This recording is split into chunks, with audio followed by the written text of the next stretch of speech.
अभिवादन स्वीकार कीजिए ब्रजेश मिश्रा का। और आप देखना शुरू कर चुके हैं द डिबेट।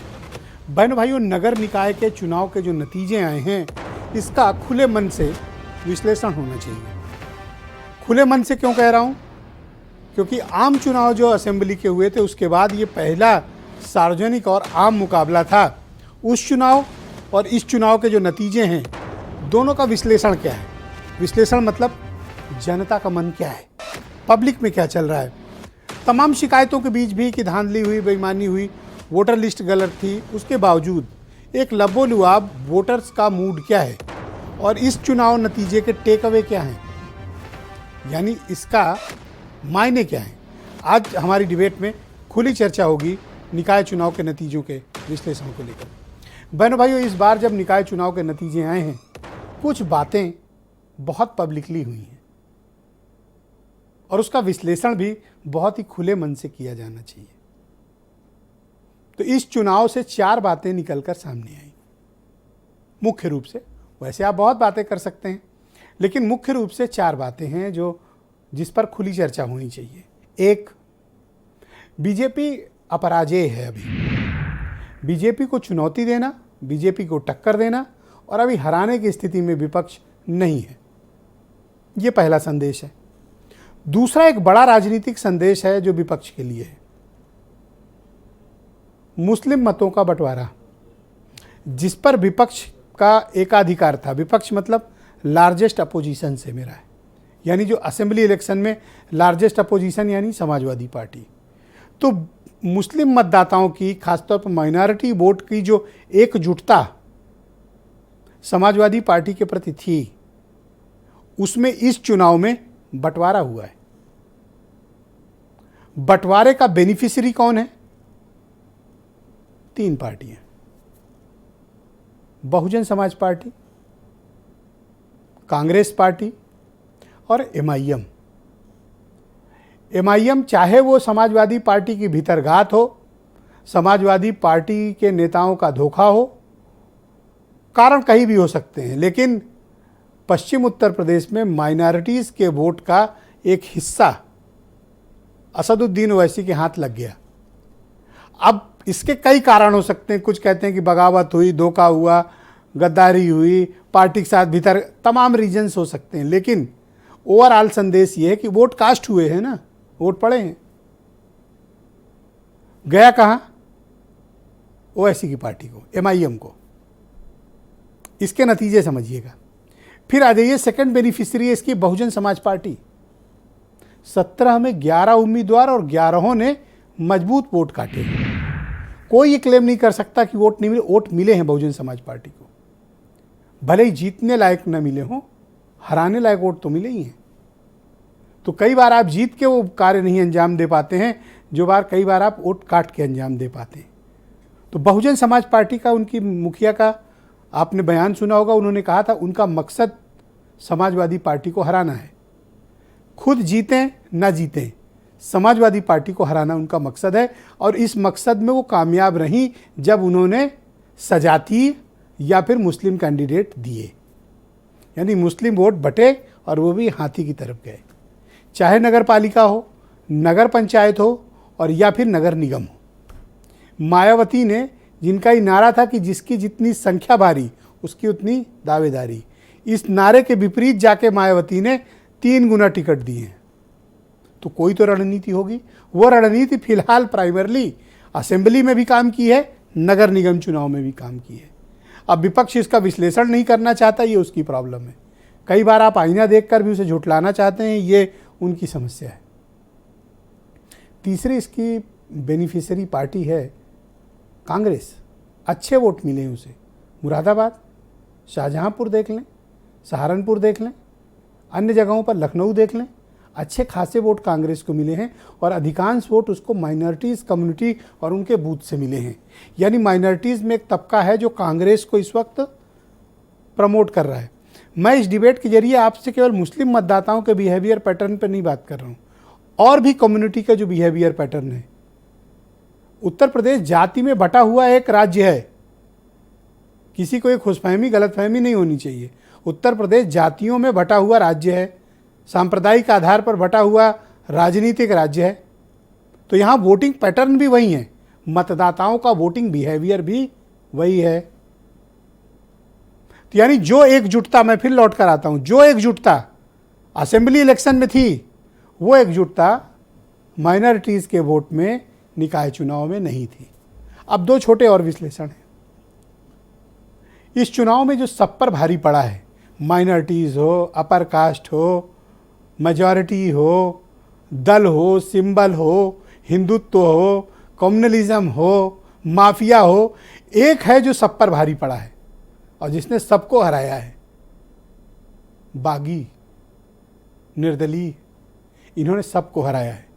और विशेष तौर पर नगर पालिका और नगर पंचायत में डोमिनेशन अगर किसी का है तो इन बागियों का है, जिन्होंने बीजेपी को भी हराया है, जिन्होंने समाजवादी पार्टी को भी हराया, बसपा को, कांग्रेस को भी हराया और एक बड़ी तादाद में जीत कराए। ये बागी हैं, जिनको उनकी पार्टियों ने टिकट नहीं दिया, वो अपने दम पर जीत कराए हैं। वो अपने अपने क्षेत्र के छत्रप हैं, जिन्होंने अपनी क्षमता और अपने दम पर सिंबल को नहीं जीतने दिया, विचारधारा वाली पार्टी को नहीं जीतने दिया, खुद जीत कर सामने आए। वो हैं बागी। यानी आने वाले समय में पार्टी के लिए अपने अपने क्षेत्र में जो ये इंपॉर्टेंट लोग हैं, जो भी गुस्सा होके या अलग होके गए हैं, उनको फौरन मना के नहीं लाया गया, पार्लियामेंट में नुकसान।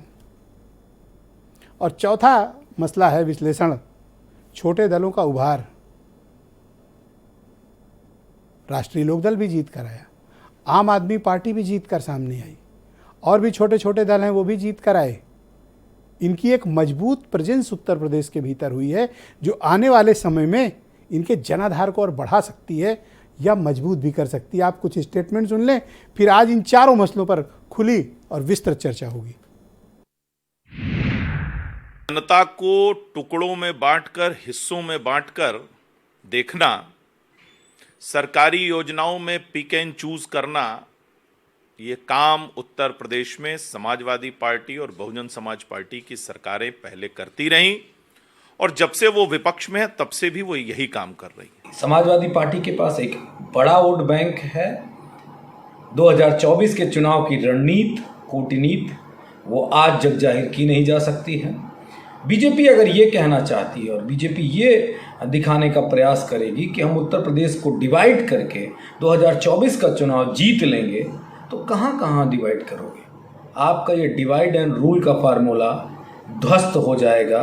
थोड़ा इंतजार करिए। ये भारतीय जनता पार्टी के सांप्रदायिक एजेंडे को आगे नहीं चलाना चाहिए। देश जो है भारतवासी के रूप में वोट देता है, उत्तर प्रदेश भारतवासी के रूप में वोट देता है ना, हिंदू मुसलमान के उसमें वोट नहीं देता।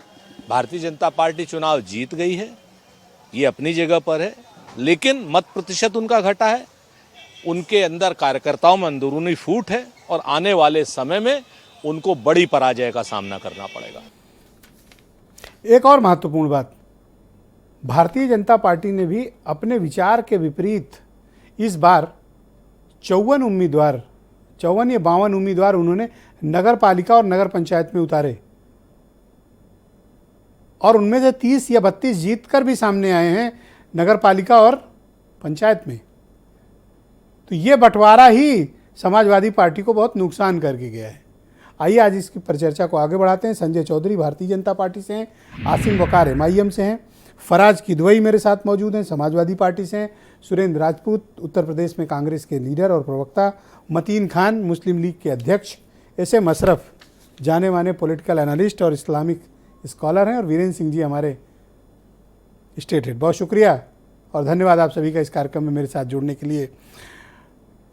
मेरे साथ फराज किदवई मौजूद हैं, समाजवादी पार्टी के प्रवक्ता। किदवई साहब, शुक्रिया आपका। क्या वाकई में मुसलमानों का वोट बढ़ गया? सर देखिए, सबसे पहले तो आपकी मैं एनालिसिस बहुत ध्यान से सुन रहा था और आपकी एनालिसिस बिल्कुल परफेक्ट है, हमेशा परफेक्ट रहती है। सबसे पहले तो अभी मैं आऊँगा, आपने जो बोला है कि मुस्लिम वोट बढ़ गया है या जो भी बटा या नहीं बटा, मैं अभी आ रहा हूँ सर, उस पर अभी आ रहा हूँ। लेकिन भारतीय जनता पार्टी को बहुत खुश होने की ज़रूरत नहीं है, क्योंकि 14,500 के आसपास जो टोटल पोजीशंस थी, इंक्लूडिंग मेयर्स, नगर पालिका पंचायत, नगर पालिका परिषद अध्यक्ष, नगर पंचायत अध्यक्ष और सभासद, कॉर्पोरेटर्स वगैरह, उसमें खाली ये 25% सीटों पर जीते हैं। तो मेरे हिसाब से भारतीय जनता पार्टी की एक करारी हार हुई है, ना कि इनकी जीत हुई है, पहली बात। दूसरी बात, अभी आपने बिल्कुल सही बोला कि इंडिपेंडेंट जो है वो करीब 60% जीते हैं। देखिए ब्रजेश जी, आप बहुत अच्छे एनालिस्ट हैं, आप बहुत सीनियर पत्रकार हैं, हमसे ज़्यादा आप जानते हैं कि जो निकाय के चुनाव हैं, विधानसभा के चुनाव हैं और जो लोकसभा के चुनाव हैं, हर चुनाव के मुद्दे अलग होते हैं। निकाय चुनाव के मुद्दे भी बिल्कुल अलग थे।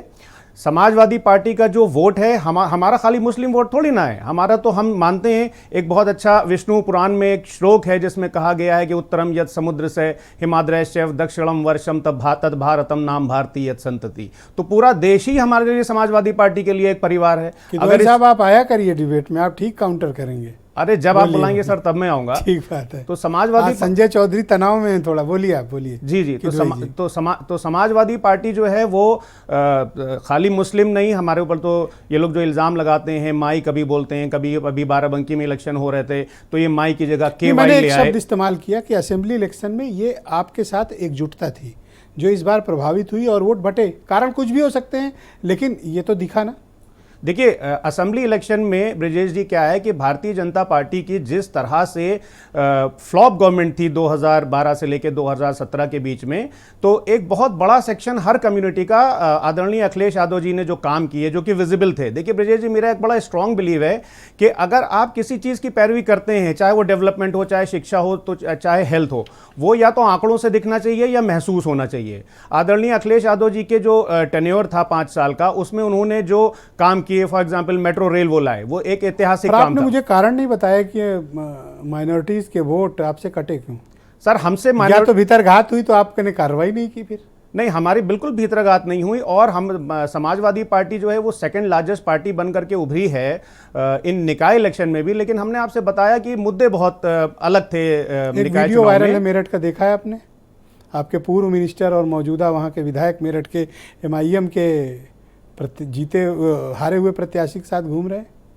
नहीं वो ठीक है, भीतरघात हुई है? नहीं, भीतरघात बिल्कुल नहीं हुई है। और थोड़ा बहुत डिससेटिस्फैक्शन देखिए हर पार्टी में होता है ब्रजेश जी, चाहे वो भारतीय जनता पार्टी हो, चाहे हमारी पार्टी हो, या कोई भी राजनीतिक दल हो। इनको वापस से एकजुट करने के लिए आपके पास कोई योजना है?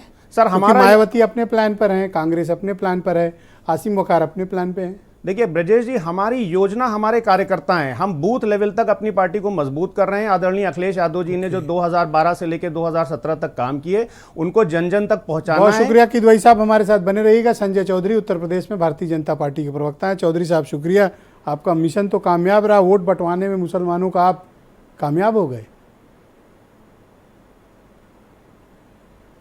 नहीं, केवल बटाने की बात नहीं है। भारतीय जनता पार्टी ने जिस प्रकार से इस बार का स्थानीय निकाय चुनाव हुआ है, मुस्लिमों में भी भारतीय जनता पार्टी का रिप्रेजेंटेशन बढ़ा है।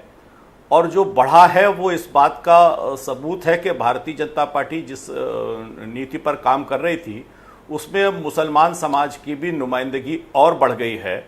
मैं समझता हूँ चाहे वो स्वार विधानसभा का मामला हो या देवबंद जैसी सीट पर भारतीय जनता पार्टी के प्रत्याशी के जीतने की बात हो, निश्चित रूप से हम 1 स्टेप फॉरवर्ड हैं।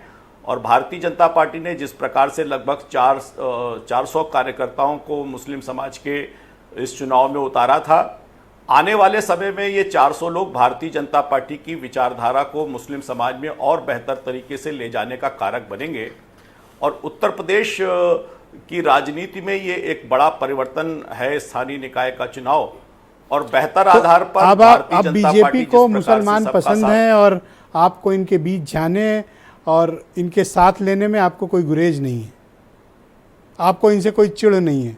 नहीं, पहले भी नहीं था, पहले भी नहीं था। मैं समझता हूं कि यहाँ लखनऊ का उदाहरण है, एजाज रिजवी साहब यहाँ सभासद रहे और वो 16 के समय में रहे। लेकिन भारतीय जनता पार्टी को के कामों को विस्तारित करने के लिए हमारे पास तंत्र कमजोर था। इस बार के चुनाव में जो प्रत्याशी हमने उतारे थे वो जीते हुए या हारे वेट करना पड़ेगा, उस समाज के रिप्रेजेंटेटिव बनकर। जी आप बोले चौधरी साहब, कंटिन्यू। रिप्रेजेंटेटिव बनकर खड़े होंगे। और मुझे लगता है कि भारतीय जनता पार्टी जिस प्रकार से समय समय पर मुसलमानों की बेहतरी के लिए काम करती थी, अब और बेहतर तरीके से भारतीय जनता पार्टी जब आप कहते हैं कि आप मुसलमानों के लिए बेहतर काम करेंगे, तब मुसलमानों को और सतर्क हो जाना चाहिए।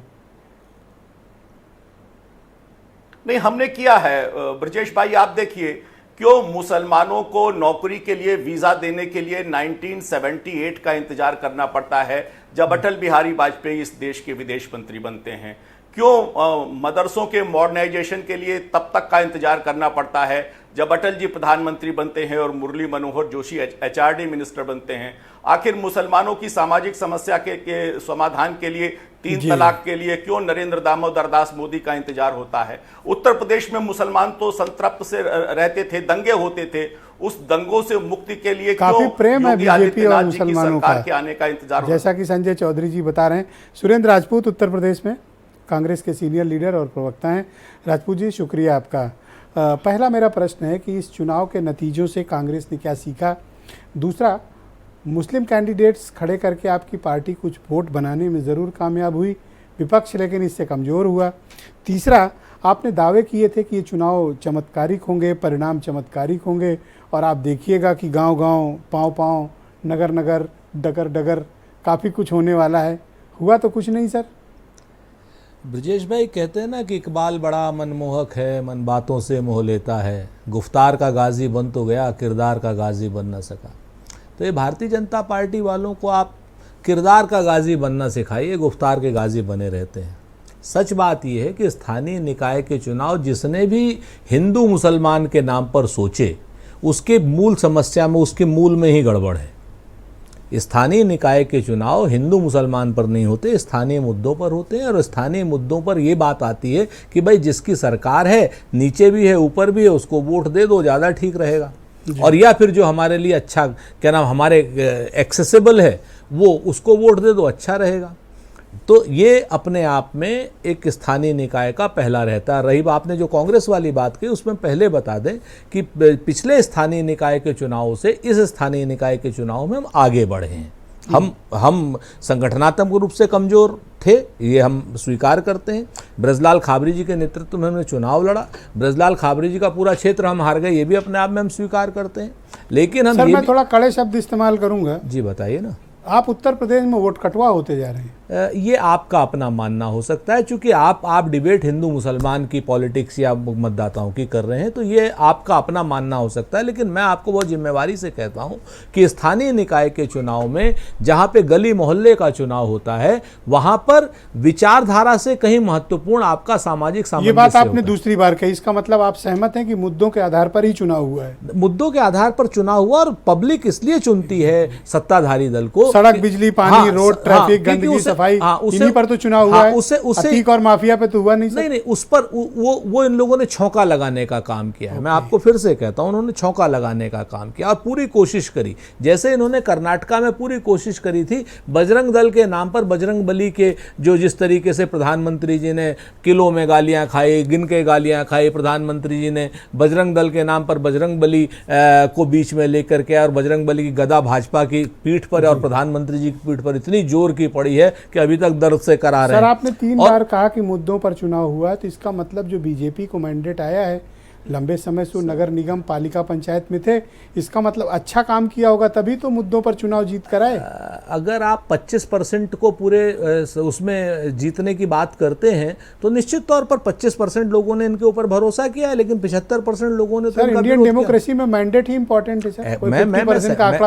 मैं तो सहमत हूं आपसे। मैंने तो कहा ही नहीं कि 25% लोगों से के मैंडेट से जो चीज चुन करके आई है, तो 75% उनके विरोध में है। और चूंकि लोकतंत्र में सर गिने जाते हैं, तो सर इनके पक्ष में है। इसमें तो कोई 17 तो सर ये 22 में झटका खाए, फिर 23 में झटका खाएं, 24 में तो स्टैंडिंग बड़ी कठिन है। मैं ये इस चुनाव से आप बिल्कुल, हाँ, कर्नाटक के चुनाव की मैं अभी आपसे फिर वही बात कर रहा था, बार बार डिरेल करने की कोशिश कर रहे हैं। नहीं, मैं भी तो यूपी में जो फर्क पड़ेगा, जिस तरीके से आप कम्युनलाइज करने की बात करेंगे या कोशिश करेंगे भारतीय जनता पार्टी के मित्र और उनके समर्थक लोग, तो निश्चित तौर पर आज की डेट में अगर डबल इंजन की सरकार से लोगों ने नाली पनारे और सड़क की, बिजली की बात सोची है, जो उनको नहीं मिल रही है इस वक्त, अगर वो बाकी चीजों को बात करेंगे, चाहे वो नौकरी की बात करेंगे, लोकसभा के चुनाव में 20 करोड़ नौकरियां कहां हैं, आप बताइए। 20 करोड़ की जगह आज प्रधानमंत्री जी 71,000 वो नियुक्ति पत्र बांट रहे हैं, जो पीसीएस, आईएएस या बाकी सब लोग अपने सर, आप हर बार कहते थे कि एमआईएम वालों का क्या है, कुछ नहीं है यूपी में। लेकिन आप देखिए, मेरठ में आसिम वकार साहब की पार्टी ने ज़बरदस्त परफॉर्म करके नंबर 2 की पोजीशन सिक्योर की। मैं वकार साहब आपके मित्र हैं, मैं उनको इनवाइट करता हूं इस डिबेट में। वकार साहब, शुक्रिया आपका। मेरठ में आपकी पार्टी ने शानदार परफॉर्मेंस किया और उत्तर प्रदेश में कई नगर पालिका और पंचायत में आप काफ़ी वोट बटोरने में सफल हुए। तो क्या मैं मानूं कि माइनॉरिटीज़ के वोट जिनकी एकजुटता लार्जेस्ट अपोजिशन यानी समाजवादी पार्टी के साथ थी, वो आप और बीएसपी और थोड़ा सा कांग्रेस काटने में सर कामयाब रहे? नहीं सर, आप भाषा आपकी नहीं बदल रही है। आवाम का मूड तो बदल रहा है, इलेक्शन के रिजल्ट बदल रहे हैं, लेकिन अभी वक्त लगेगा। ये बात आपको नहीं कहना चाहिए कि हमने काटे वोट। मेरठ में अगर समाजवादी पार्टी मैदान में ना होती तो हम बीजेपी को हरा देते। समाजवादी पार्टी वोट कटवा है। संभल में सबसे बड़ी पार्टी को आप वोट कटवा पार्टी कह रहे हैं। नवाब इकबाल महमूद साहब की वाइफ चुनाव में थी एमआईएम के कैंडिडेट के सामने, और समाजवादी पार्टी के सांसद शफीकुर रहमान बर्क साहब के घर के उनके समर्थन के कैंडिडेट मैदान में थे। और आप यकीन मानिएगा कि समाजवादी पार्टी कैंडिडेट को एमआईएम के कैंडिडेट ने 22,000 से ज़्यादा बढ़त लेकर हराया है। अब आप उसके बाद भी हमें वोट कटवा कहें तो सर क्या कहा जा सकता है? सर एक बार भी वोट कटवा नहीं कहा। आप चाहते हैं कि मैं आपको कह दूं, पूरा पैनल गवाह है कि मैंने आपको एक बार भी वोट कटवा नहीं कहा। आप चाहते हैं कि मैं आप पर ये टैग करूं कि आप वोट कटवा हैं, जो कि हो सकते हैं आप हों, लेकिन मैं नहीं कह रहा हूं सर आपको। नहीं, आपका जो दिल चाहे कहिए, लेकिन सच्चाई यह है कि किसी के कहने से अब कोई फर्क पड़ने वाला नहीं है। आवाम जाग गई है। मुसलमान बदुआ मजदूर नहीं है। मैं सख्त बात नहीं करना चाह रहा था कि आप विधायक भी उन्हीं को लड़ाएंगे, उन्हीं की पत्नी को आप जिला पंचायत अध्यक्ष बनाएंगे, और फिर उन्हीं की पत्नी को आप मेयर का चुनाव लड़ा देंगे। जो मुस्लिम बहुल सीटें हैं वहां भी आप उन्हीं को लड़ाएंगे। ये कौन सा तरीका सर बना के रखा हुआ है कि विधायक भी वही, जिला पंचायत उनका भाई, मेयर भी उनका भाई, सांसद भी वही। पॉलिटिकल एजेंडा है, वो अपने हिसाब से पार्टी चलाने को स्वतंत्र हैं। ये आसिम वकार एमआईएम क्यों तय करना चाहते हैं कि समाजवादी पार्टी कहां, किसको, कब और कैसे लड़ाए? देखिए मुसलमानों का वो दौर गया। आज का जो मुसलमान है उस घर में, हर घर में मुसलमान का जो बच्चा है वो बीटेक है, बीसीए है, एमसीए है, एमटेक है, और पढ़े लिखे बच्चे हैं। उनको अपनी इज्जत और जिल्लत में फ़र्क पता है कि कैसे इज्जत मिल रही है और कैसे जिल्लत मिल रही है। सर इस बात को समझिए, अब जिस तरह से मुस्लिम क़यादत को पैरों से कुचला गया, जिस तरह से मुस्लिम लीडरशिप को ज़िले वाइज नेस्त नाबूद करने की कोशिश की गई है, मुसलमानों ने उसका जवाब दिया है। और मैं आपके चैनल पर खुलकर बोल रहा हूँ, उत्तर प्रदेश की आवाम का तहे दिल से शुक्रगुजार हूँ कि उन्होंने अपनी क़यादत को पहचाना। 78 सभासद हमारे जीते हैं कारपोरेटर, पार्षद, पालिका, पंचायत और निगम में, और 5 चेयरमैन हमारे जीते हैं। लेकिन जब मुसलमानों को विकल्प ही चुनना होगा तो वो सीधे सीधे बीजेपी को चुन लेंगे। देखिए 54 उन्होंने 400 बता रहे हैं प्रत्याशी सभासद से लेकर पालिका चेयरमैन तक लड़ाए। फिर आपके पास क्यों? फिर सीधे बीजेपी में ही चले जाएंगे, जो होना होगा होगा। फिर आप जो डर दिखा के बीजेपी का वोट लेते हैं वकार साहब, इससे बेहतर है वो संजय चौधरी का से हाथ मिला लें, जो कि वो क्लेम कर रहे हैं कि मिला रहे हैं बड़े लोग। नहीं, देखिए मुसलमान एक ब्रिलियंट कौम है, मुसलमान बेहतर सोचता है। मैं आपसे फिर कह रहा हूं, अभी आपने मेरठ का जिक्र किया किदवई साहब से। मैं मेरठ के दोनों विधायकों, रफीक अंसारी साहब को, शायद मंजूर साहब को, ये आपके चैनल पर बैठकर उनको एक ऑफर दे रहा हूं, अपनी क़यादत के साथ आइए, घबराने की, डरने की जरूरत नहीं है। आप आइए, आप हमारे सर पर बैठिए, हम आपको चुनाव का टिकट देंगे, आप लड़िए। आप अभी वहां टिकट मांगने की स्थिति में हैं, आप यूं मांगते हैं, आप हमारे साथ आइए, आप टिकट देने वाले बनिए। मेयर के चुनाव में थोड़ा वोट क्या आ गए, हम आए, हमारे दरवाजे खुले हैं। आप कुछ ज्यादा ही अपने को प्रोजेक्ट करने की कोशिश कर रहे हैं। आपके पास क्या है उत्तर प्रदेश में सिवाय इसके कि मेयर के चुनाव में कुछ वोट पा गए? अब आप लार्जेस्ट अपोजिशन को चैलेंज कर रहे हैं और उनके टॉप लीडर्स को कह रहे हैं बुरा हो जाऊंगा, आपके यहाँ आ जाएं। सर अभी सुनिए, अभी अगर मैं कुछ बोलता हूं तो फिर बुरा हो जाऊंगा। मसला ये है कि सर बोलोगे क्या? सर आपके पास बोलने को क्या है? आप बोल के दिखाओ, मैं तो चैलेंज करता हूं आपको। सर कर्नाटक में सरकार बन रही है, वहां लिंगायत की बात हो रही है, इनकी बात हो रही है, उनकी बात हो रही है, और जिन मुसलमानों ने 72 से ज्यादा सीटें जिताई उनका कोई जिक्र नहीं हो रहा। ये तो आप मुफ्ती साहब की भाषा बोल रहे हो सर। ना कोई दावेदारी हो रही है। कर्नाटक में मुसलमानों का वोट लिया आपने, जिन्होंने 20 सीटें जिताई, ये कहा जा रहा है कि साहब डीके शिव कुमार ने 25 सीटें, यही बात तो मुफ्ती साहब कह रहे हैं कि एक डिप्टी सीएम सिद्धरमैया साहब ने 35 सीटें। सुनिए सर 35 सीटों पे असर है, तो जो 35 सीट पे असर है वो मुख्यमंत्री की रेस में, जो 25 सीट पे असर है वो मुख्यमंत्री की रेस में, और जिसने 72 सीट जिता दी है वो उसको बिठा के किनारे बिठा दिया है घंटा हिलाने के लिए।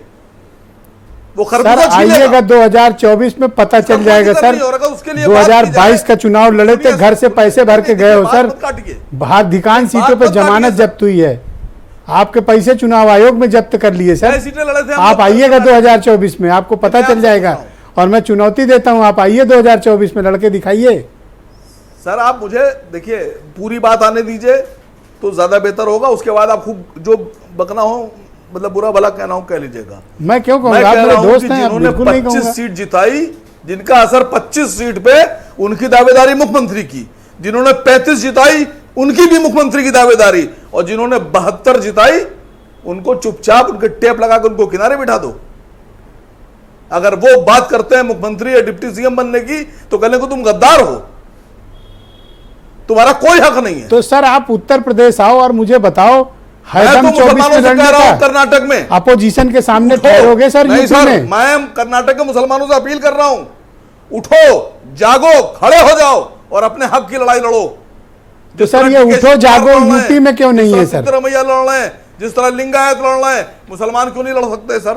ओके, ऑलराइट, मेरे साथ मतीन खान साहब मौजूद हैं। ब्रजेश भाई कुछ बात का जवाब देना आवश्यक है अगर आप कहें तो। हाँ 20 सेकंड, चूंकि उन्होंने पर्सनलाइज अटैक किया, लेकिन 20 सेकंड। हाँ बस, मूल रूप से पूरी शिद्दत, आपत्तिजनक बात पूरी शिद्दत से MIM चुनाव लड़ी थी कर्नाटक में, 0.25% वोट मिला है, 0.25 या 0.35 0.25 है ना। नंबर एक, हमने नहीं कहा था कितनी लड़ी है और कितनी नहीं लड़ी है। एक बात बीच में मत बोलिए वाकर, कैसी सीट लड़ी थी सर? कैसी? अरे एक मिनट, अब आप 2 मिनट आप चुप रहिए। अब आपने कह लिया ना जितना इतना। ऐसे लोग आज की डेट में कयादत की बात करते हैं, हिंदू मुसलमान की बात करते हैं, और वही बात करते हैं जो भारतीय जनता पार्टी का वक्फ का चेयरमैन जो मुफ्ती है वो बात कर रहा है।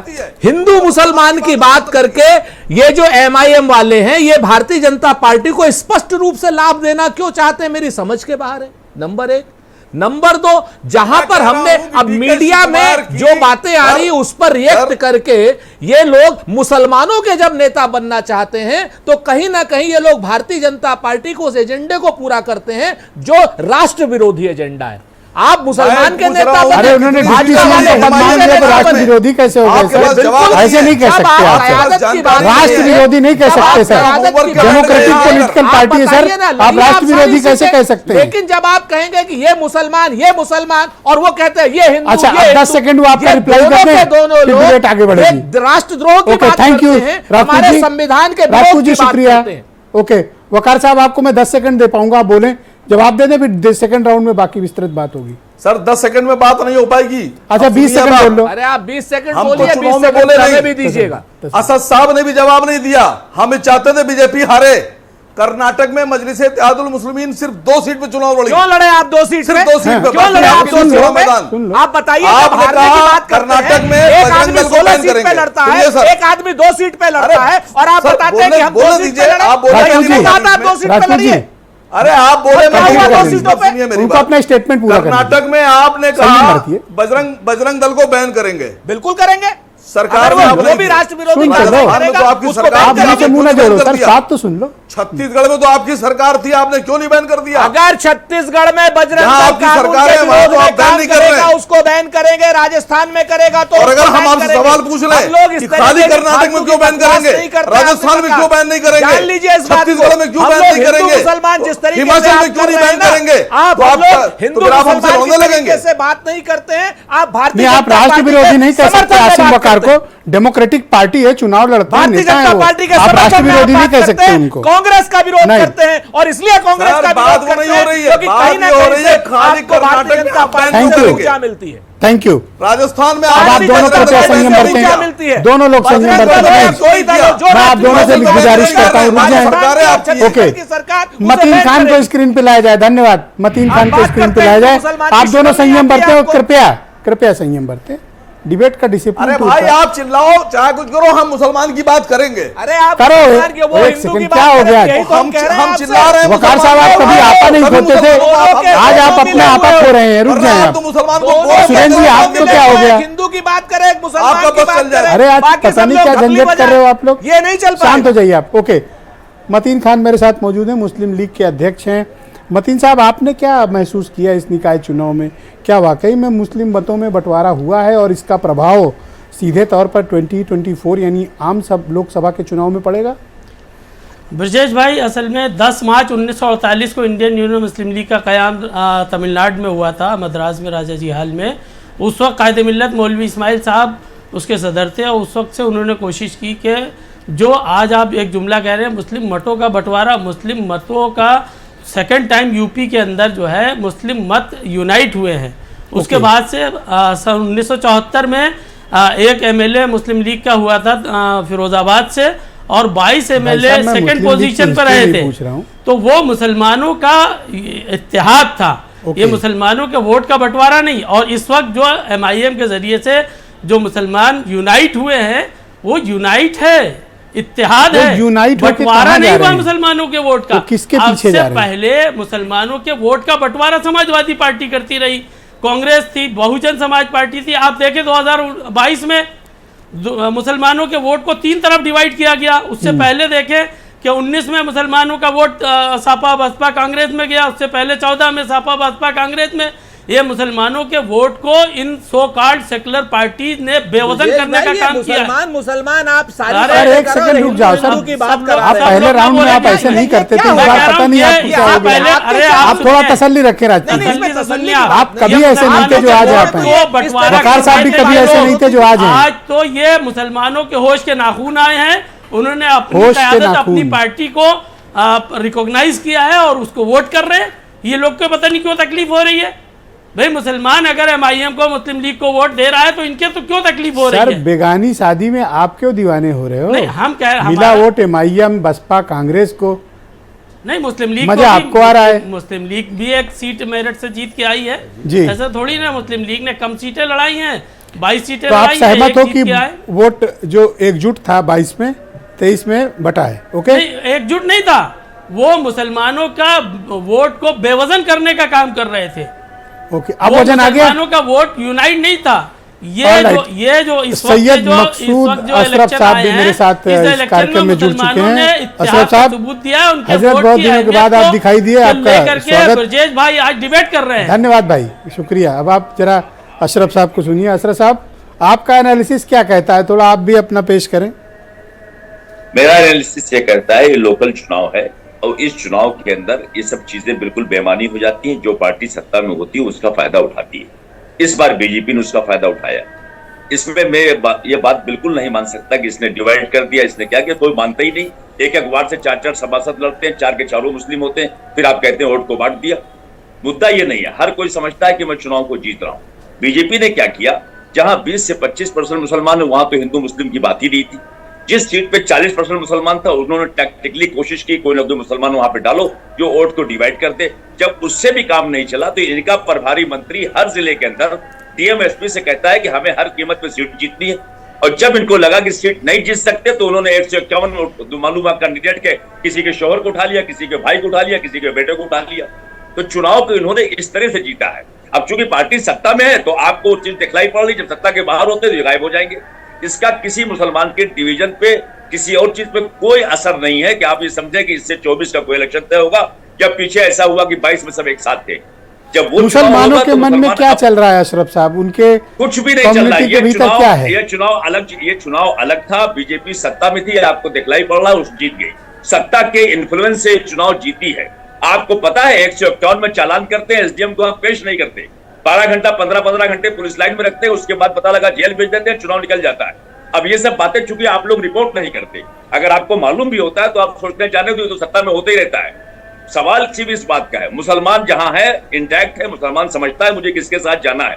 और जहां तक अभी डिप्टी चीफ मिनिस्टर की बात है, ये जो क्लेम अभी आसिम वकार ने किया, बड़ा बोल्ड क्लेम किया है, और आप तो खैर सीरियस आदमी, उनके क्लेम को सुना होगा आपने। मैंने बिल्कुल सुना है।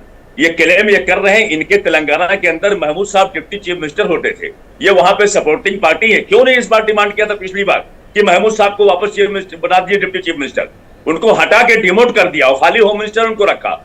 तो वकार साहब का मामला ये, जब किसी और स्टेट की बात आएगी तो उसके रिश्तेदार तय करते हैं, और जिस स्टेट में खुद ये हुकूमत में है वहां ये कोई बात नहीं करते इस तरह की। तो इनकी बातें, इन सब चीजें मेरे लिए कोई माने नहीं रखती। मुसलमानों ने वोट दिया, उनको बीजेपी को हटाना था। अब कांग्रेस बनाएगी नहीं बनाएगी, ये कांग्रेस तय करेगी। एक आपने और बात कही कि जहां पर मुसलमान वोट 40% से अधिक थे, वहां बीजेपी ने मुस्लिम कैंडिडेट फिट कर दिया। बिल्कुल, ये फिट करने से आपका क्या तात्पर्य, कैसे फिट कर दिया? हाँ, खड़ा कराया और दबाव कहां से खड़ा कराया? यह बात क्लैरिटी से बात करो, बंद में नहीं।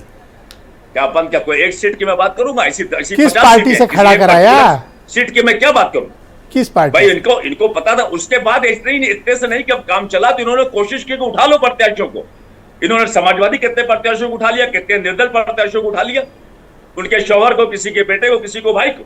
अब अपने आपके हिसाब से ये बात बेमानी है? आपके हिसाब से बात बेमानी है कि वोट बटे उठे? कोई नहीं बटा उठा। मैं ये नहीं मानता। ये लोकल चुनाव है, इसमें वोट बटते ही है। इसमें वोट बटते हैं। सत्ताधारी पार्टी हमेशा उसका फायदा उठाती है, जो भी पार्टी सत्ता में रहती है। इसमें कोई इसलिए नहीं वोट। मेरठ में एमआईएम को इतने वोट कैसे मिल गए? फिर जो आसिम वकार कह रहे हैं तुम भी आ जाओ मेरी पार्टी में, तुम भी आ जाओ मेरी पार्टी में। अरे सरकार, ये बीजेपी को हराना इशू नहीं है, लोकल चुनाव है। बीजेपी तो अपने एजेंडे पे काम करती है, उसको तो हिंदू मुस्लिम ही करना है। उसमें वो कामयाब रही, उसमें वो जाति समीकरण साधने के बाद उनका एजेंडा वही था, उसमें कोई फर्क नहीं। ये कहते हैं हमको मुसलमान को वोट मिला, अरे ढूंढ डालो, कुछ वोट नहीं मिला आपको। ऑलराइट, शुक्रिया, हमारे साथ जुड़े रहिएगा। डिबेट के सेकंड राउंड में आपके बाकी दिलचस्प विचारों को हम ऐसा कुछ भी नहीं इंक्लूड करेंगे डिबेट में। बीरेन जी हमारे स्टेट हेड भी इस कार्यक्रम में आ गए। बीरेन जी, इस चुनाव के नतीजों का आपने किस तरह से आकलन किया, और विशेष तौर पर ये वोटों के बंटवारे की बात है जिसके लिए आसिम वकार और मतीन खान अभी क्लेम कर रहे थे, इनके दावों में कितना दम है? देखिए, ये बात अशरफ साहब की काफ़ी सही है कि ये चुनाव ऐसे चुनाव होते हैं जहां पर लोग सामाजिक समीकरण पर लड़ते हैं, दलीय स्थितियां और वोटे के बिखराव पर बहुत ज़्यादा मतलब नहीं है, क्योंकि बहुत सारे कैंडिडेट्स लड़ते हैं, वो अपना अपना जिनको टिकट नहीं मिलता वो निर्दल हो जाते हैं। आप देखिए जो आंकड़ा आया है उसमें सबसे ज़्यादा वोट निर्दलीय को ही मिला है। उत्तर प्रदेश में 33.75% वोट निर्दलीयों ने हासिल किया। ये निर्दलीय कौन है? इसमें हिंदू भी हैं, मुसलमान भी हैं, बीजेपी के भी हैं, सपा के भी लोग हैं। 31.22% जो है बीजेपी को वोट मिला है, और 33% 75% निर्दलियों को मिला, 33.75। तो बीजेपी से भी ज़्यादा वोट निर्दलीय पाए हैं। समाजवादी पार्टी का वोट घटा, बसपा का वोट घटा, लेकिन एमआईएम को जो वोट मिला है वो 1.62% मिला है, और आम आदमी पार्टी को 1.65% मिला। तो ये दोनों आसपास हैं। और देखिए, मुस्लिम वोट की सियासत तो आज तक बीजेपी खुल के करती रही। एक टाइम था जब बीजेपी के बहुत सारे नेता कहते थे कि हमें मुसलमान वोट नहीं चाहिए, लेकिन अब उनको भी मुसलमानों का वोट चाहिए। अब इधर मुसलमान वोट के दावेदार आसिम वकार साहब की भी पार्टी आ गई है। बीजेपी ने करीब 55 से 57 टिकट नगर पालिकाओं के अध्यक्ष और पंचायतों के अध्यक्ष के दिए थे, उसमें से कई सारे लोग जीत कर आए हैं। तो ये शुरुआत है कि बीजेपी की ओर रुझान मुसलमानों का कुछ है, क्योंकि राजग के प्रतिनिधि के तौर पर एक मुस्लिम विधायक भी उत्तर प्रदेश में रामपुर से जीता, सीधे बीजेपी से नहीं जीता, लेकिन वो आम अपना दल से जीता। अब ये लगता है कि बीजेपी चाहती है कि मुसलमान उसके साथ आए। उसमें उसने 4 MLC उत्तर प्रदेश में वो बना चुकी है, बुक्कल नवाब, दानिश आजाद अंसारी और मोहसिन रजा और तारिक मंजूर। ये 4 MLC मुस्लिम वर्ग से इस समय विधान परिषद में हैं। तो ये सब समीकरण बनाए जा रहे हैं, जो सबका साथ सबका विकास सबका विश्वास पर आलोचना होती थी कि बीजेपी नहीं लड़ाती, उस पर तो वो काम कर रही है। लेकिन आज भी ये बात सही है कि जो बीजेपी को हराने में सक्षम होता है, मुसलमान उसको वोट देता है, चाहे वो बसपा का हो, चाहे सपा का हो, या कांग्रेस का हो, या MIM आ जाए। और आप इसको मतों का बिखराव मान लीजिए या मुसलमानों की रणनीति मान लीजिए, ये दोनों चीज़ें अपनी जगह सही हैं। और मुसलमान उसी के साथ चाहता है जो बीजेपी को हरा सके। अब मुसलमान वोट से किसी को परहेज नहीं है, लेकिन लाउड स्पीकर से है, बड़े के गोश्त से है, गाय काटने का आरोप इन पर लगता है। इन सब चीज़ों से अभी टोपी से लोगों को परहेज है, वोट से परहेज नहीं है। दूसरी ओर कहते हैं कि मुसलमान बड़ी आबादी बढ़ा रहा है, देखो देश में ये कब्जा कर लेगा एक दिन, आबादी बढ़ाओ। तो ये भी सब तमाम आरोप लगते हैं जी।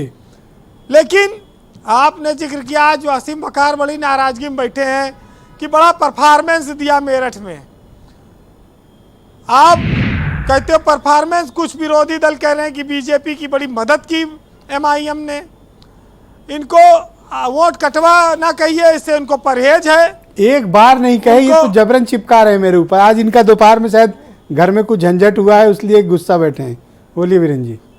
देखिए, मुसलमान जो है जब वोट दे रहा है MIM को, तो यही कांग्रेस के एक नेता मिले, उन्होंने कहा वो वोट MIM को नहीं देता, वो सीधे बीजेपी को वोट देता है, क्योंकि मुसलमान का वोट जितना कटेगा उतना बीजेपी को लाभ होगा जी। ये सब बातें भी कही जाती हैं MIM के लिए। लेकिन वोट कटवाना सही, वोट लुटवा तो जरूर कुछ पार्टियां हैं लूट ले जा रही। कोई लोग कहते हैं कौन किसके लिए बैटिंग कर रहा है, तो बैटिंग वक्त वक्त पे अलग अलग होती रही है। और बहुत सारे लोग इस कौम के MIM को मानते हैं कि वो बड़ा नुकसान कर रही है, वो बीजेपी को प्रत्यक्ष रूप से मदद कर रही है। लेकिन वकार साहब के सामने समस्या ये है कि अपनी पार्टी खड़ी ना करें, चुनाव न लड़ाएं, तो कब तक दूसरा कोई उनको उतना सम्मान नहीं दे रहा है, तो भाई कुछ ना कुछ तो आदमी करेगा। ये सब बातें हैं। एक बात और, जिस तरह से वकार साहब हरदम डिमांड करते हैं भाई मुस्लिम डिप्टी CM बन जाए, अब बीजेपी वोट टिकट दे रही, कल को अगर बीजेपी 30-40 विधायक अगर जीत के आ जाए मुसलमान, तो ये कहेंगे कि वो भी डिप्टी CM बनावे, तो बीजेपी हिंदुओं की पार्टी कहाँ रह जाएगी। पता लगा सूद के चक्कर में मूल्य खत्म हो जाए, तो वो ये भी एक बड़ी इनकी डिमांड बड़ी खतरनाक है, बड़ी आफत में डाल दी है।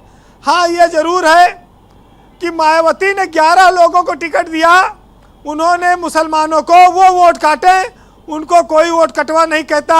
आसिम बकार साहब की पार्टी के साथ थोड़ी जाति तो है ये, इस पर तो लोगों को सोचना होगा। लेकिन मुसलमान भी धर्म संकट में है, विपक्ष का उसके सामने जो मजबूत कैंडिडेट होता है उसकी मजबूरी भी हो जाती है जी। कर्नाटक में जो योजना थी, वो उत्तर प्रदेश में ऐसी स्थिति नहीं है कि मुसलमान के सामने कोई बहुत बड़ा विकल्प हो। तो ये 2024 में, अच्छा बीजेपी जो राशन बांट रही है, जो आवास दे रही, सिलेंडर दे रही, वो तो भेदभाव नहीं करती कि मुसलमान है इनको राशन ना दिया जाए। लाभान्वित इनके कौम के लोग भी हो रहे हैं, तो वोट तो कुछ ना कुछ पाएगी ही। अब वो कैसे पाएगी, उसके लिए बाबा बागेश्वर से लेके तमाम पंडित धर्मशास्त्री सब लगे हुए हैं, तमाम चीजें हो रही हैं जी वीरेंद्र जी। और दूसरा एक तरफ चल रहा है कि इस देश में जब सबका साथ सबका विकास नारा आया, तो वोट के बदले में वो चीजें सामने आई। लेकिन आज जो सियासत में जाति धर्म ये जो फैला है, ये चुनाव में तक ही दिखता है, उसके बाद ज्यादा कुछ नहीं रहता। क्योंकि इस देश में ज्यादा फर्क नहीं पड़ता है कि भाजपा जीत रही है कि कांग्रेस, क्योंकि वर्तमान जो सियासत है उस पर एक महत्वपूर्ण बात कह रहा हूं, सुनिएगा कि इस दौरे इलेक्शन में कहाँ कोई इंसान नज़र आता है, कोई हिंदू तो कोई मुसलमान नज़र आता है। और बीत जाता है जब इलेक्शन तो हर दौर में हर शख्स रोटी के लिए परेशान नज़र आता है। बहुत शुक्रिया वीरेंद्र जी, आपने बहुत ऊंची बात कही कि एंड ऑफ द डे लोगों के लिए रोटी ही सबसे महत्वपूर्ण है और वही है जो लोगों के प्रति धारणा रखती। बहुत शुक्रिया वीरेंद्र जी, आपका बहुत बहुत धन्यवाद। बहनों भाइयों, आज हम चर्चा कर रहे हैं कि निकाय चुनाव के नतीजों का विश्लेषण क्या है और किसको क्या हासिल हुआ इस निकाय चुनाव के जरिए। उत्तर प्रदेश में भारतीय जनता पार्टी के प्रवक्ता संजय चौधरी मेरे साथ इस वक्त मौजूद हैं। संजय जी, आपकी पार्टी ने क्या सबक लिया इस चुनाव से, जिसे आपको लगा कि अब 2024 में ये करना बहुत ज़रूरी है, और आपकी बातों से ऐसा प्रतीत होता है कि आप मुस्लिम मतों को पाने के लिए कुछ और भी आगे कर गुजरना चाहते हैं? देखिए, निश्चित रूप से भारतीय जनता पार्टी जी ने जो नारा दिया था कि सबका साथ, सबका विकास, सबका विश्वास और सबका प्रयास, इस जीत में हमें लगा है कि लोगों का विश्वास भी भारतीय जनता पार्टी का बढ़ा है, और जिन लोगों का विश्वास भारतीय जनता पार्टी का बढ़ा है, ऐसे लोगों के बीच में हमने जो नया नेतृत्व खड़ा किया है वो अब इस प्रयास में भी आएगा कि पूरा देश विकास की तरफ आगे बढ़े। भारतीय जनता पार्टी इसी प्रतिबद्धता के साथ सारे लोगों को एक साथ लेकर आगे बढ़ने की बात की है, और हमें उसका विश्वास भी मिला है। स्वार जैसी विधानसभा से, देवबंद जैसे क्षेत्र से, मुस्लिमों के समर्थन से, और मैं समझता हूं कि इस भारतीय जनता पार्टी ने जो मूल मंत्र दिया था अपने विकास की यात्रा पे, उस पे सारे लोग साथी बनेंगे, और मुसलमान समाज का भी वो पसमंदा समाज जो सामाजिक और राजनीतिक दौर में पीछे रह गया था वो आगे आएगा, और जब सारे लोग आगे आएंगे तभी मैं समझता हूं बेहतर विकास होगा, देश आगे बढ़े, विकास की तरफ प्रदेश बढ़े। इसलिए भारतीय जनता पार्टी की जो नीति थी, हमारा नारा था, हमें सार्थक होता नजर आ रहा है। ये और अधिक तेजी से कैसे सार्थक हो, इसके लिए हम और तेजी के साथ प्रयास करेंगे। भारतीय जनता पार्टी साहब, ये मुसलमानों के और बीजेपी के बड़े कॉम्प्लेक्स रिलेशन रहे हैं, लेकिन बीजेपी चाहती है कि अब मुसलमान उनके साथ जाएं, उनके लिए आकर्षक स्कीमें और योजनाएं अभी संजय चौधरी हमें गिना रहे थे। आपको लगता है कि जिस पर आपका एकाधिकार है उसमें फूट हो गई है और अब बीजेपी भी उसमें अपना हिस्सा चाहती है? आप संभालेंगे कैसे इनको? ब्रजेश जी, देखिए अभी आसिम वकार ने भी कुछ गंभीर कमेंट। जी, मैं उसी पे आ रहा था कि इतना ज़्यादा अभी डिस्कशन हुआ है, मुझे लग रहा है कि अगर आप मुझे 1 घंटा भी देंगे तो कम होगा। खैर, मैं to cut the story short, मैं अभी आपने बात की जो संजय जी ने बोला कि मुसलमानों के लिए कुछ स्कीम्स वगैरह, तो मुझे एक 30 सेकंड दे दिएगा। अभी जो पिछला बजट आया था उसमें कुछ स्कीम्स थी जिनके बारे में मैं जिक्र करूंगा। प्री मैट्रिक स्कॉलरशिप का पहले बजट था 1424 करोड़ का, जो 433 करोड़ हो गया है, माइनस 70% से बजट काट दिया गया है। Free coaching and allied schemes में 79 करोड़ का था, वो 30 करोड़ हो गया है, 62% से भारतीय जनता पार्टी ने बजट काट दिया है। स्किल डेवलपमेंट इनिशिएटिव्स का जो बजट था वो 235 करोड़ था, जो कि मात्र 10 लाख हो गया, लगभग 100% से बजट काट दिया गया। और तमाम ये करीब 15 ऐसी स्कीम्स थी, और एक इनकी बड़ी अच्छी स्कीम हुआ करती थी, इनकी क्या वो पहले से थी, प्रधानमंत्री जन विकास कार्यक्रम योजना था। ये मैं समझ लूंगा, लेकिन आसिम वकार ने कहा कि अब आप वोट कटवा हो गए हैं। सर, उसी पे मैं आपकी पार्टी के बड़े नेताओं को चाहते हैं MIM आ जाएं, मैं उसी पे क़यादत करें। सर, मैं उसी पे आ रहा हूं। तो जो भारतीय जनता पार्टी का भी जो मुस्लिम प्रेम की हम लोग बात कर रहे थे, जो तमाम योजनाएं थी, आप देखिएगा नीति आयोग का डेटा है कि 2019-2020 में जो माइनॉरिटीज के लिए स्कीम्स थी, उस जो बजट था उसका खाली 10% इन्होंने खर्च किया। तो ये इनका मुस्लिम प्रेम है कि जो माइनॉरिटीज के लिए स्कीम आती हैं उसका बजट काटते हैं, और जो आता भी है उसका खाली 10% खर्च करते हैं। दूसरी बात मैं ये बोलूँगा कि हमारे असीम वकार भाई बड़े भाई हैं, इनको मैं बहुत फॉलो करता हूँ, सुनता हूँ, बहुत अच्छे आदमी हैं, लेकिन इनको बचना चाहिए वोट कटवाओ, वोट नुचवा जैसी बातों को करने में। अगर आप देखिए अभी मुरादाबाद का जो इलेक्शन हुआ उसमें कांग्रेस पार्टी मुझे लगता है कुछ 2700-2800 वोट से हारी है, और इनको 6500 वोट मिल गए। तो ये साबित करता है कि कौन वोट कटवा है, कौन वोट नुचवा है। दूसरा भी पिछली बार सर आप अपना गढ़ हार गए, मुरादाबाद तो आपका गढ़ है, विपरीत हालात में भी आप वहां जीत कर रहे थे। अब आप आज वहां से हार को आप कह रहे हो कि कांग्रेस ज्यादा वोट पा गई, अच्छी बात है, MIM कम पाई है। आपने अभी वोट कटवा और वोट नुचवा वाली जो बात हो रही थी उस पर मैं जवाब दे रहा हूं। अभी लास्ट असेंबली इलेक्शंस जो हुए हैं उसमें लखनऊ के बगल में बाराबंकी डिस्ट्रिक्ट है, वहां पे कुर्सी विधानसभा में 250 वोट से हार जाते हैं और इनको 7000 वोट मिल जाते हैं। आपके हिसाब से MIM का कोई खास वजूद नहीं है? देखिए, जब तक कि मैं राजपूत सुरेंद्र सिंह राजपूत साहब की बात से सहमत हूं कि जब जो लोग भी धर्म को हिंदू करेंगे, मुस्लिम करेंगे, देखिए देश पहले है। अगर देश रहेगा तो हिंदू भी रहेगा, मुसलमान भी थोड़ा सा रहेगा। इस राउंड में वक्त का अभाव है, मैं राजपूत जी को आमंत्रित करता हूं। अब आप बोल रहे हैं, उस वक्त आप काफी गुस्से में थे। आप ऐसे हैं नहीं राजपूत जी, आप संयत होकर भी कह सकते हैं। नहीं सर, हिंदू मुसलमान की बात होती है तो निश्चित गुस्सा तौर ना पर किया करें, संविधान आराम के से विरोध सर। की बात ठंडे दिमाग के लोग हैं सर। और कहते हैं ना कि भाजपा की सियासत का इतना ही अफसाना है, इन्हें बस्ती भी जलानी है और मातम भी मनाना है। तो ये लोग बस्ती जला करके मातम मनाने वाले लोग हैं। बजट को कट करेंगे और उसके बाद कहेंगे कि साहब हमने तो सबको दिया। अरे भाई, सिलेंडर आपने सबको दिया, आपकी हिम्मत नहीं है कि न दें, इसलिए नहीं दे सके, वो कर सकते हैं आप, चूंकि संविधान में। ये दोस्त क्यों नाराज? नहीं, आप इस चीज को नहीं, उनको जितना कहना था, असल बात उनको अशरफ साहब ने बहुत अच्छा बता दिया, वो मेरे ध्यान नहीं था कि हैदराबाद में नहीं डिप्टी सीएम मांगेंगे। ये लोग भारतीय जनता पार्टी का जो एक वर्कर है, वहां वक्फ बोर्ड का चेयरमैन है, उसकी डिमांड को रखेंगे यहां पर। तो इससे बिल्कुल क्लियर हो जाता है कौन किसके साथ है। अमित शाह कहते थे कि साहब भाजपा नहीं आई तो कर्नाटक में दंगे हो जाएंगे। अब तो हम डर लगने लग गया। भाई, अमित शाह की सरकार थी पिछले 4 साल से, एक डिप्टी सीएम छोड़ दिए, आसिम बकार साहब 10 डिप्टी सीएम मांग लेते, 5 की जगह पे 10 मंत्री मांग लेते, कौन सी दिक्कत थी। लेकिन कांग्रेस से ही मांगेंगे, कभी 5 मांगेंगे, कभी 10 मांगेंगे, कभी 25 मांगेंगे। सर, जो दे सकता है उसी से तो मांगेंगे। हमें कर्नाटक आप में डोनर पोजीशन पे सर, आपसे मांग रहे हैं। हमें कर्नाटक में एक कर्नाटक वासी ने, एक भारतीय ने वोट दिया, ना किसी ने हिंदू बन करके वोट दिया, ना मुसलमान बन करके वोट दिया, ना लिंगायत बन के वोट दिया, ना वोकलिंगा बन करके वोट दिया। उस सरकार की 40% कमीशन खोरी के खिलाफ वोट दिया। ओके, आसिम बकार साहब, ये तो ऐसे कह रहे हैं जैसे आप कुछ खैरात में मांग रहे हो, जबकि वो आप बता रहे हैं आपका जायज हक है। ये तो उन मुसलमान नेताओं को सोचना चाहिए जो कांग्रेस में गुलामी कर रहे हैं। हमने तो अपनी मांग रख दी, गुलामी वाली भाषा थोड़ी कड़ी पे बोल दी आपने। हमने अपना फर्ज नहीं, हमने अपना फर्ज पूरा कर दिया। अब आसिम बकार जो होते हैं वो अल्लाह मियां के खुदाई फौजदार हो गए हैं। राजपूत जी राजपूत जी, जिसको राजपूत जी, अब आप सर भाई गुलाम तो आप हो सकते हैं, हमारे नेताओं को आप गुलाम कैसे देखो कहेंगे? सर, आसिम बकार की काबिलियत थी कि आपके टाइम बोले नहीं। नहीं, हमारे अब आपको नेताओं को सुनने की हमने ऐसी कोई क्षमता आसिम विकसित बकार के करें। मुखालिफ बात भी नहीं करी सर, अब बोल लेकिन रहे हमारे नेताओं को आप गुलाम कहेंगे। डिबेट में टाइम कम है, आप समझदार हमारे आदमी हैं। नेताओं को गुलाम कहने से अगर आप सर, नहीं आपको बचेंगे, बोल दिया तो हम उन्होंने, अपने अब आप नेताओं जवाब को देना। बचाएंगे। टाइम बचा तो डिबेट टाइम। ओके, वकार साहब, गो अहेड। मसला यह है कि डीके शिव कुमार जी अपने कबीले की दुआई देकर मुख्यमंत्री मांग लें, सिद्धरमैया अपने कबीले की दुआई देकर मुख्यमंत्री मान लें, सचिन पायलट अलग लड़ाई लड़ रहे हैं, गहलोत साहब अलग लड़ाई लड़ रहे हैं, आपके सिंधिया साहब लड़ाई लड़कर चले सर, आप गए, विपक्ष की लड़ाई लड़ रहे हैं या सर आप कांग्रेस से लड़ना चाहते हैं? सारी भाजपा की बात कर रही है, एक बात भाजपा की है। मैं पूछ ली, आप सर किससे लड़ना चाहते हो?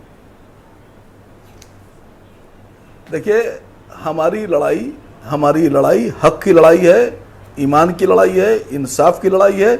अभी बात निकली, आप मुसलमानों के ठेकेदार नहीं हैं। इमरान मसूद साहब को 2 लाख आप वोट मुसलमानों के ठेकेदार नहीं, आसिम बकार साहब माफ कीजिएगा और ये ठेकेदारी बंद कीजिए। इमरान मसूद साहब की ये भाभी हार ठेकेदारी गई। बंद कीजिए। मुसलमानों के राजपूत जी, ठेकेदार आज नहीं है। आप कह रहे हैं, और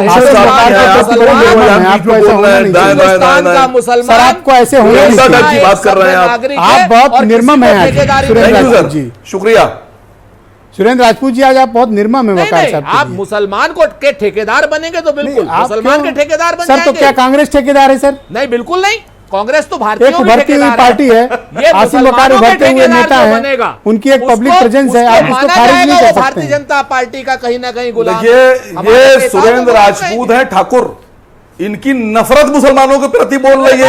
ये वाले हैं। और कांग्रेस को ऐसे लोगों से होशियार रहना चाहिए जो मुसलमान का नाम सुनना नहीं चाहते हैं। मुसलमान का वोट आप लेना चाहते हैं, अभी सारी जातियों की बात करेंगे, दलित की बात करेंगे, अगड़े की बात करेंगे, चाहते हैं आप करेंगे, भारतीय जनता मुसलमान का नाम आएगा चिल्लाने लगेंगे। मैंने कहा ना, भारतीय जनता पार्टी को ये बेचना चाहते मुसलमान हैं। के प्रति और ठाकुरों की और मुसलमानों इस व्यक्ति के दिल में जो नफरत है ये बोल रही है। कभी वो नहीं रहा, आप उल्टी सीधी ये बातें मत मुसलमान की कीजिए। न बात और करना इतिहास चाहता है, पढ़ न मुसलमान के बारे में कीजिए। सुनना चाहता है और ये आदमी। हिंदुस्तान के मुसलमानों के जो ये दुश्मन कांग्रेस थे, से जवाब और मांगा जा रहा है जिसकी पार्टी के आप कि नुमाइंदे, क्या कांग्रेस मुसलमानों का नाम भी सुनना पसंद नहीं करती है? गद्दार थे।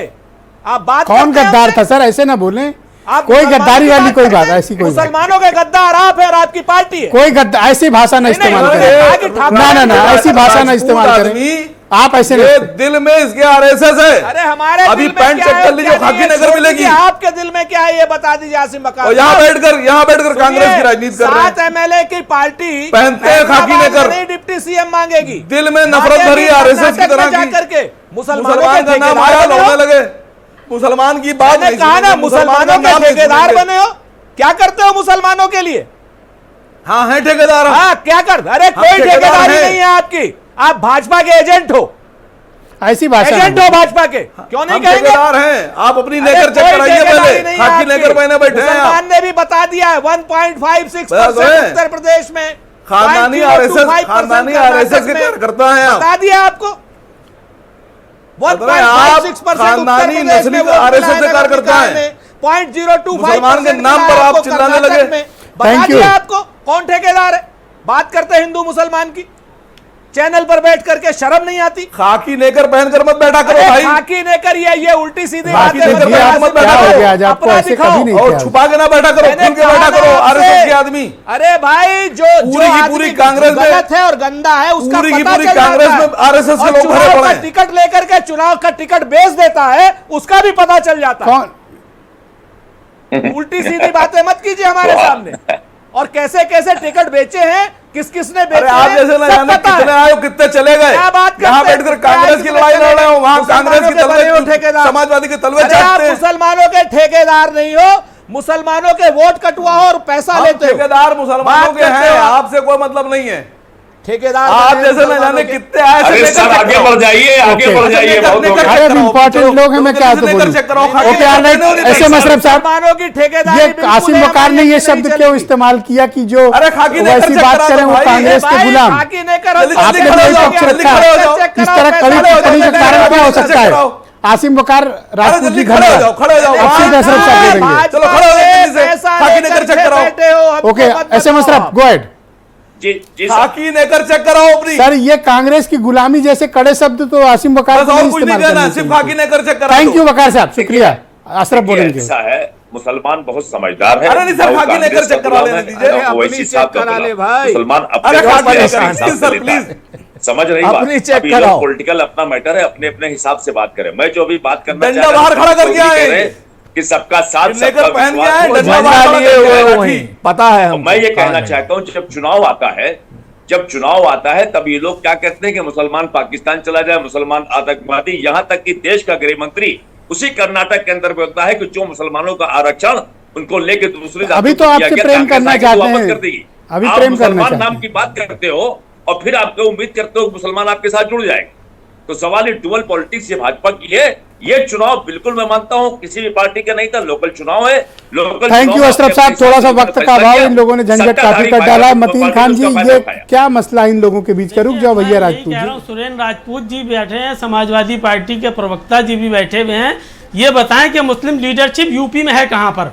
कहाँ कर दी इन्होंने? कौन रोक रहा है? कहाँ पर इन्होंने जो है अरे आप बोलो ब्रिजेश जी, समाज इनसे ये पूछिए कि मुसलमानों को पॉलिटिकल रिप्रेजेंटेशन उत्तर प्रदेश में किसने दिया है?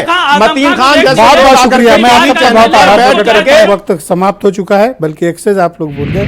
बहुत शुक्रिया आप सभी का। बहन भाइयों, आप सबका भी बहुत शुक्रिया और धन्यवाद इस कार्यक्रम को देखने के लिए। नमस्कार।